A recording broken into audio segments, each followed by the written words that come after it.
Alors, rebonjour à tous. On va faire une pièce un petit peu plus compliquée en utilisant des fonctions volumiques. Donc, on va revoir un peu le bossage, l'extrusion, on va voir l'assistance pour le perçage et les congés.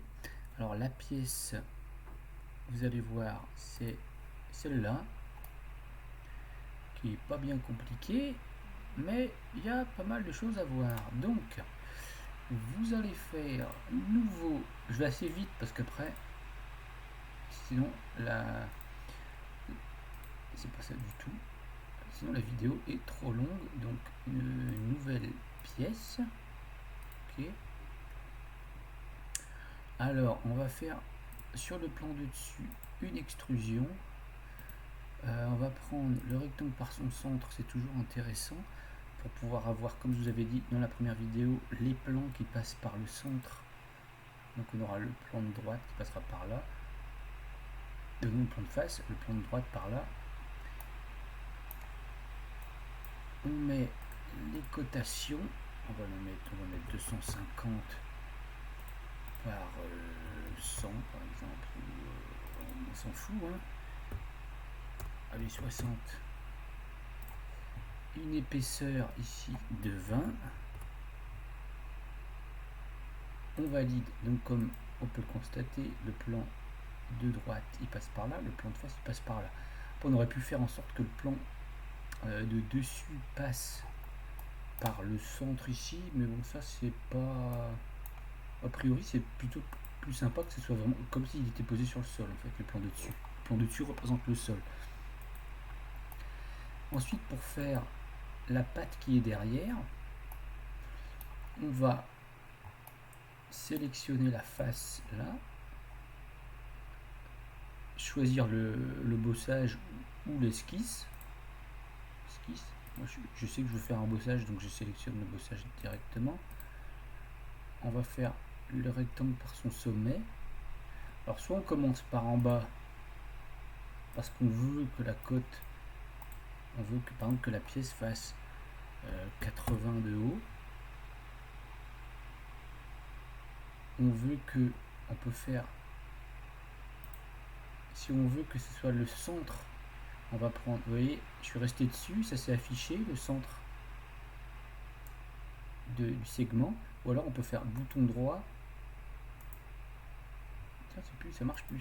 Avant ça marchait, bouton droit, sélectionner milieu, mais bon, là en fait il nous le donne, donc hop, par exemple, on veut que ce soit à 80 aussi.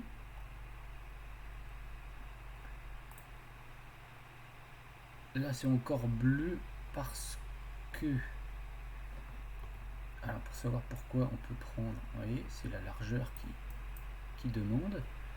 Donc on va dire qu'il veut une largeur de 40. Et là tout est noir, c'est bon. Et là, il nous propose cette direction-là automatiquement parce qu'il ne veut pas aller dans la matière. Si je fais ça, ça rentre dedans, ça lui plaît pas. Mais étant donné qu'on va fusionner, hop, c'est bon. Après, on aurait pu, au lieu de le mettre là, on aurait pu hop, le mettre ici. Et côté, ouais, ça marche pareil. CTRL Z pour aller en arrière. Ok. Par contre, je voulais faire un truc, c'était, on va refaire carrément, je supprime tout, parce que vous vous rappelez que la pièce elle est arrondie en haut. Donc le mieux c'est, on refait bossage, on peut faire comme ça, hop, comme je vous ai montré dans la première vidéo, on revient sur le point là, hop, ça fait automatiquement un arc tangent. On va ici, on referme, on double-clic. Là j'ai mon petit raccourci de cotation en haut, en glissant avec le bouton droit dans le vide. Ici on peut prendre le centre, hop, 80. La largeur on a mis 40. Et la hauteur, on peut dire qu'on veut que la hauteur ce soit celle-là par exemple ici. 30, voilà. Hop, il va toujours dans l'autre sens. Tuto. Voilà. Donc ça nous fait ça, notre petite patte, qui est un petit peu petite d'ailleurs. Mais bon, c'est pas grave. Ensuite, il y a une ouverture en bas, là, qui est exactement en dessous de la patte. Donc pour ça, il y a plusieurs solutions. Pareil, on va faire une extrusion d'un rectangle. Alors on peut coter, pareil, on peut lui dire que ça c'est à temps du bord, ça. Bon, déjà ça on peut mettre, on peut dire ça fait 5. Mais le mieux, si on veut déplacer la patte et que le trou se déplace en même temps que la patte, on va sélectionner la ligne ici. On appuie sur CTRL, on laisse appuyer sur CTRL, on va sélectionner l'arête ici, et on va lui dire c'est collinéaire. Pareil ici, CTRL, hop, celle-ci sélectionne les deux, c'est collinéaire. Comme ça, on valide, extrusion à travers tout. Comme ça, si ça, le bossage 3, on lui dit non, en fait c'est pas 80, c'est 100, hop, le trou se déplace avec. Le perçage se déplace avec.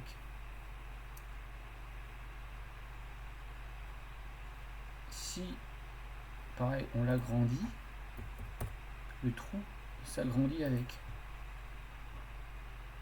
C'est des relations, donc ça, les relations. C'est ça, les relations d'esquisse. Alors ensuite, on va faire un perçage tout simple, un enlèvement de matière. Si on veut le faire exactement au centre du cercle, on va sélectionner là l'arc et on voit que le centre s'affiche. Donc on le sélectionne, on le cote en 12, voilà, à travers tout. Ok. On peut utiliser aussi l'assistance pour le perçage. Alors pour ça, je vais augmenter un peu pour avoir de la place. Hop. L'assistance pour le perçage qui est donc ici. Assistance pour le perçage avancé, filetage, tout ça. Alors assistance pour le perçage, c'est un petit peu particulier. On va sélectionner le type de perçage voulu. Là, c'est du chambrage, un fraisage. Ça, c'est un perçage tout court. C'est un perçage avec taraudage.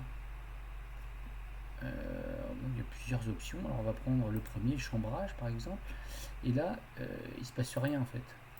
Pourquoi? Parce qu'il faut aller dans position, il faut dessiner une esquisse 3D. Pourquoi 3D? Parce qu'on va pouvoir la mettre, on va pouvoir mettre des points là, on peut en mettre ailleurs. On peut mettre ici par exemple,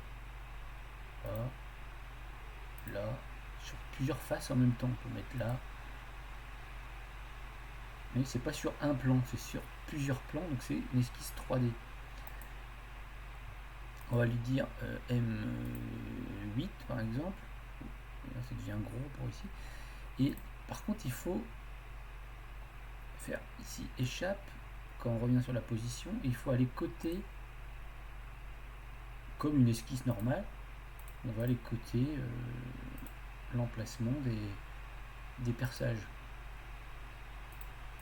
Hop. Alors là, je mets n'importe quoi, hein, s'en fiche. C'est juste pour montrer.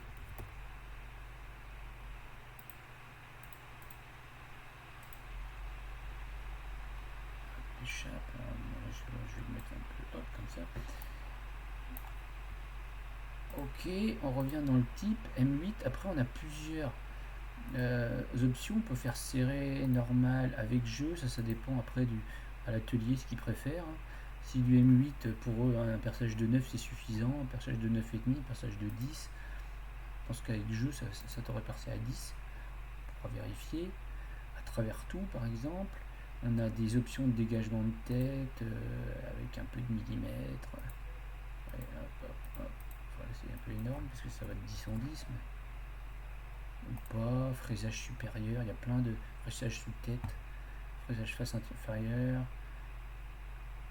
On peut mettre du texte associé. Enfin, il y a plein d'options. Donc on valide. Et là, ça nous fait tous nos perçages sur plusieurs plans en même temps. Et là on voit donc que pour du M8 il a fait un diamètre ici de 8,4. Ça c'est un petit truc sympa aussi, quand on clique sur les arêtes on voit les longueurs, longueur 250, longueur 5 en bas là. Ok. Et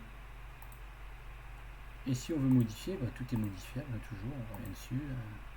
Hop, je veux pas du M8, je veux du M10. Hop là, pof. M6. Voilà. Ensuite, on va faire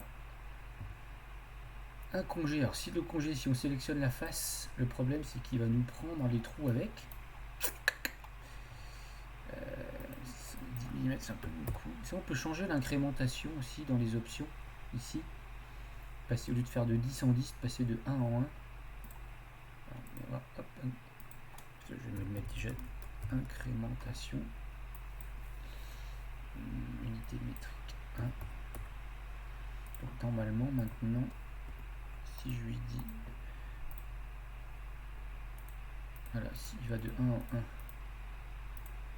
le problème c'est qu'il prend aussi les perçages. Donc le petit truc intelligent c'est de remonter la barre ici et dire je vais faire avant les perçages.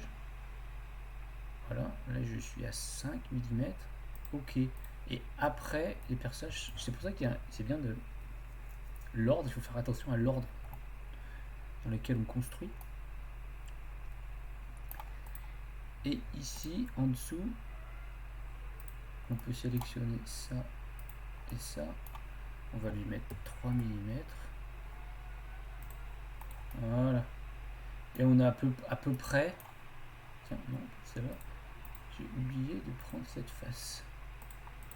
Ah mais le problème c'est qu'il a pris le perçage.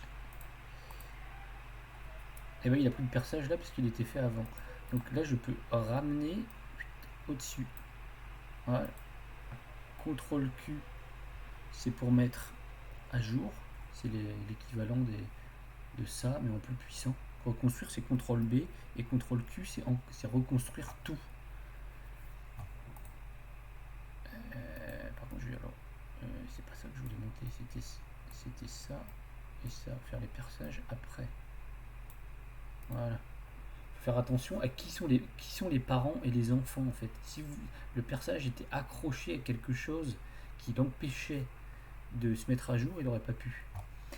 Mais là c'est bon, j'ai pu monter les congés en haut. Et on peut même rajouter ici, hop, et il nous propose là à chaque fois des petites options.